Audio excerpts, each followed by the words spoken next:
ಆಮೇಲೆ ಅದು ಒಂದ್ ದಿವಸ ಏನಾಯ್ತು, ರೈಡ್ ಹೋಗೋಣ ಅಂತ ಡಿಸೈಡ್ ಮಾಡಿದೆ. ಇದು ಅಭ್ಯಾಸ ಅಲ್ಲಿಂದಾನೆ ಸ್ಟಾರ್ಟ್ ಆಗಿದ್ದು. ನಾನು ಅದಾದ್ಮೇಲೆ ಒಂದಿನ ಸುಮ್ಮನೆ ಕೂತಿದ್ದೆ, ಏನ್ ಮಾಡೋದು ಗೊತ್ತಾಗಿಲ್ಲ ನನಗೆ. So that became a habit sir. After some time free ಇದ್ದಾಗ ನಡೀರಿ ಒಂದು ರನ್ ಹೋಗೋಣ, ಕೊಡ ಒಂದಿಷ್ಟು ರನ್, ಅಟ್ಲೀಸ್ಟ್ ಯಾರ್ಯಾರು ಸಿಗ್ತಾರೆ.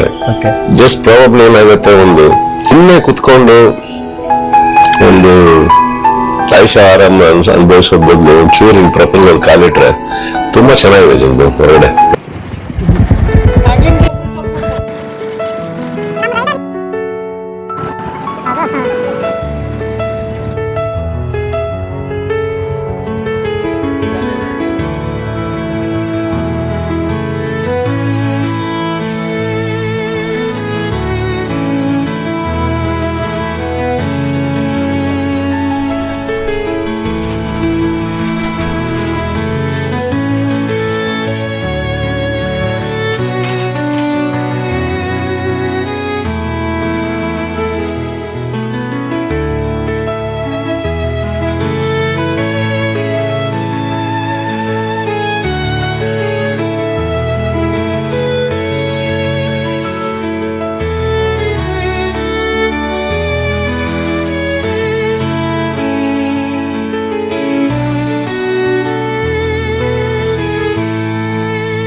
ತನ್ನ ತನ್ನಂತಾನೆ ಬಂತು ಚಿಗುರು, ಬಾಳ ಹಬ್ಬ ಚಿಗುರು.